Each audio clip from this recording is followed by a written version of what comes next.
Does the phrase "winter's coming" mean something to you? Well, stay tuned. I'll explain.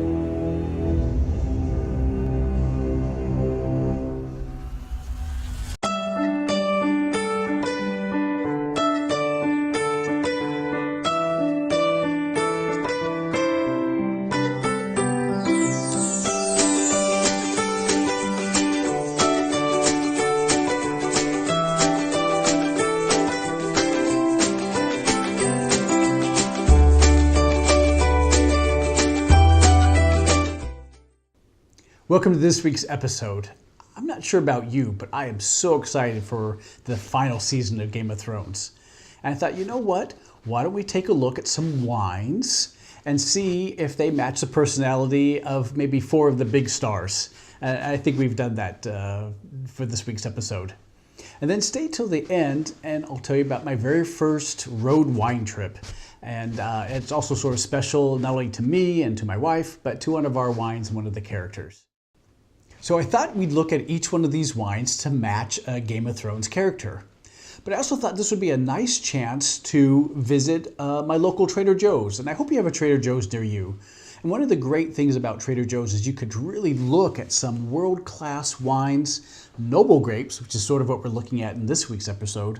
And you get a chance to try them at it's all different price points. So you could, maybe try a Bordeaux like we're going to do this week without having to spend $35, $75, or $145. And so Trader Joe's gives us that nice flexibility. So I hope you have one near you. I sort of had that in mind when I put this episode together. I thought, well, let's look at some classic grapes, classic wines, Game of Thrones characters, and they were all purchased at Trader Joe's for very affordable, all $20 and under. Well, I thought we'd start with Daenerys Targaryen, maybe one of my favorites, and my wife already knows about it, so it's okay. So she's one of my favorites, and I thought, something to represent Daenerys Targaryen, which is obviously, she can walk through fire and not get hurt. She kind of calms the heat down. She's noble.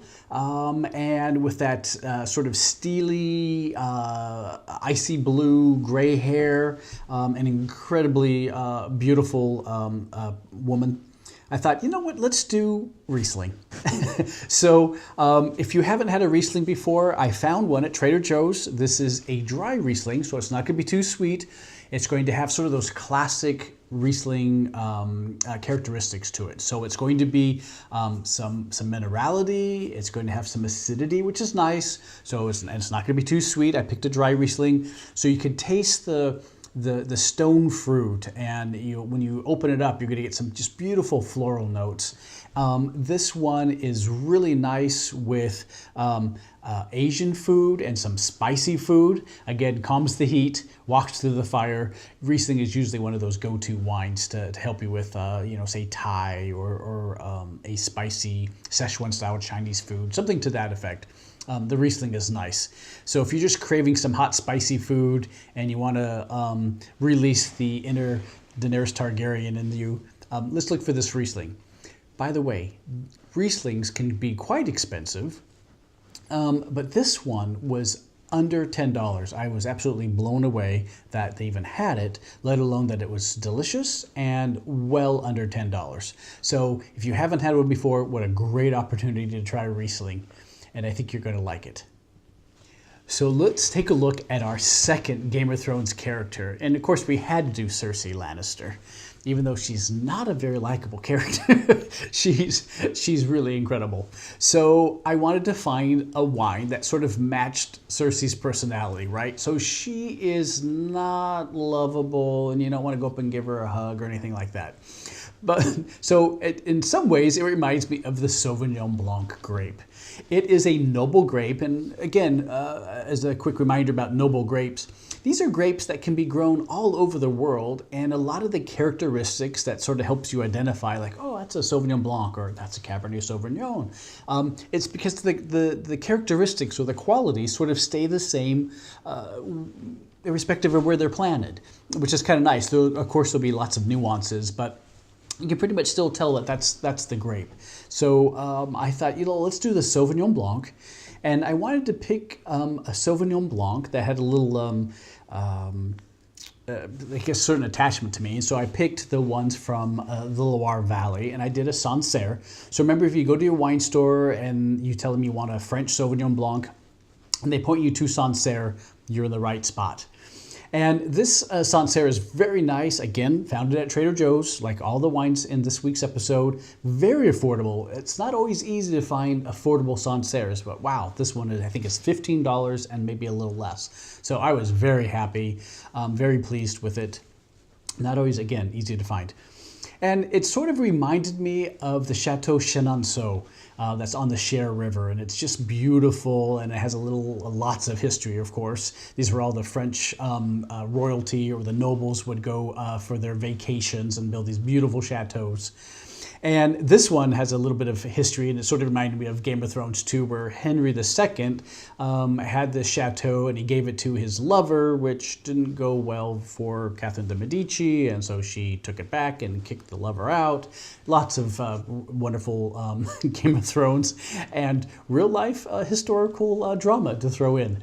So the Sauvignon Blanc or the Sancerre, it's nice. If you haven't had a Sauvignon Blanc, I do recommend this one. It's going to have those qualities we want, sort of that grapefruit or citrus, maybe a little lime or lemon. It's going to have some minerality. It's going to be quite acidic, which is okay, because really one of the great things to pair this wine with are some seared scallops or some other sort of shellfish or whitefish, and of course vegetables, namely asparagus, lots of green vegetables. So if that sort of sounds good to you, you like those foods, and you haven't found a white wine you like, I would like you to try the Sancerre from the Loire Valley in France. And then maybe makes you think of Cersei, and she has had some hardships, so it's good to give her a little empathy. Let's look at our next one. So for our next wine, our next character, let's do Cersei's brother.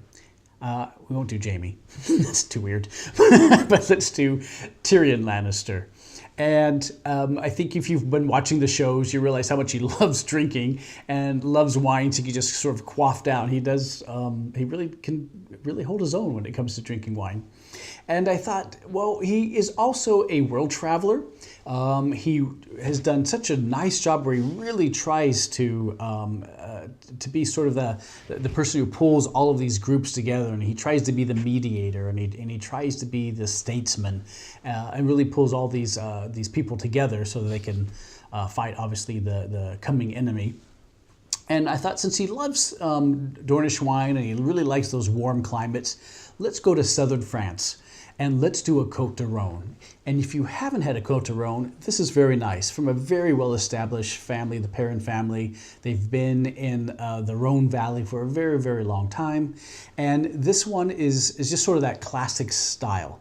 And you may hear people say, oh, it's a GSM. You may be thinking, oh, what the heck is a GSM? Very easy, don't worry about it. It just means Grenache, Syrah, and Mourvedre, which are sort of those three grapes that go into a number of the southern French wines.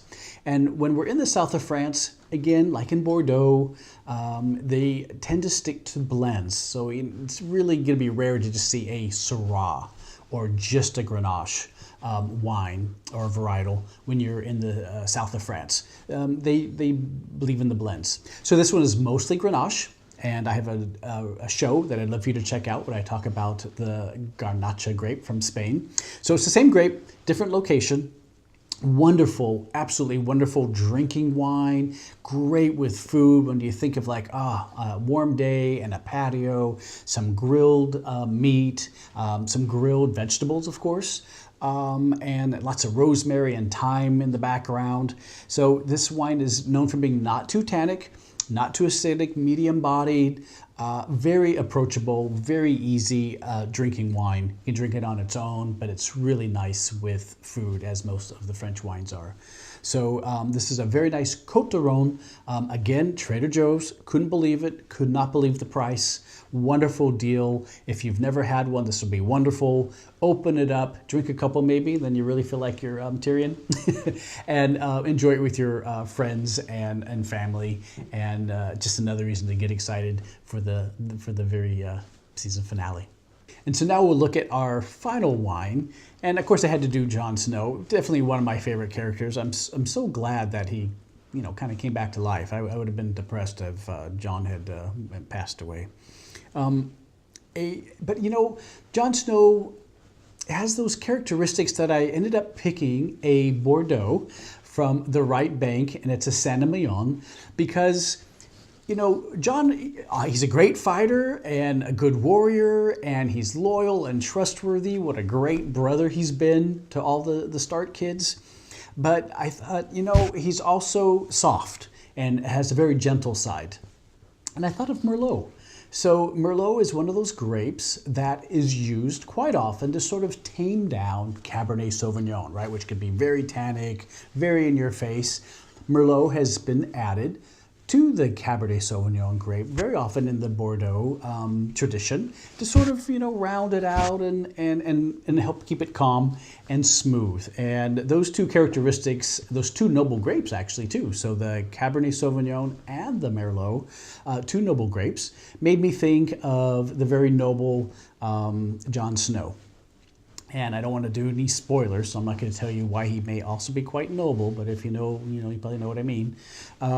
So it's a wonderful grape, two grapes. Because this one says Saint-Emilion, and it's from the right bank, it's mostly Merlot. That's sort of changing a little bit, but for the most part, when we're talking about Saint-Emilion, it's going to be Merlot heavy. And that's, again, why I sort of picked this wine. I've been enjoying this Sauvignon from Trader Joe's for a number of years now, at least about 6 or 7 years, and it doesn't disappoint. It's extremely affordable, and it's not always easy to find a Sauvignon Grand Cru for under $25 or $35. So this is just one of those amazing finds. If you haven't had a Bordeaux, I think this would be a nice one for you to try. Open it up, have it with some steaks or even a Sunday roast. You could do some braised, I think, meats or even stews with it. I think that would be just fine. A wonderful one. If you do open it up, probably pour it in your glass and give it a good half hour to sort of do some breathing and relaxing and be a bit more smoother than it would be if you just opened it up and tried to drink it right away. So a wonderful wine, makes me think of Jon Snow, the noble grapes, the soft side, but yet still firm enough to stand on its own, give Cabernet a little run for its money, and it's just a very pleasing wine from Trader Joe's, Saint-Emilion. I think you're going to be very pleased. Well, I hope you enjoyed watching this week's episode where we looked at 4 wines that I think sort of are characteristic of the characters in Game of Thrones. And I'm sure I probably left out one of your favorite characters, and if I did, that's great. Let me know what you think would be sort of epitomizes your character, and we can start a discussion. I think that would be fun as we all get excited for the season finale. And I promised you at the beginning I would share with you a personal wine that sort of fits in with our lineup today. And it reminds me of our very first trip that we took to a kind of a wine trip. So it's the Châteauneuf de Pape. And remember the Cotes Du Rhone that I was talking about for Tyrion? This is in the same area. Very similar grapes, except when the Châteauneuf de Pape, and if you get a chance to try a Châteauneuf de Pape, because you like the Cotes Du Rhone, I would go ahead and start there. And if you like the Cotes Du Rhone and you think, I really do like this wine, then I think a Châteauneuf de Pape is a nice one for you to try. It has even more grapes they put into it. So the one that we were looking at has Grenache and Syrah and Mourvèdre.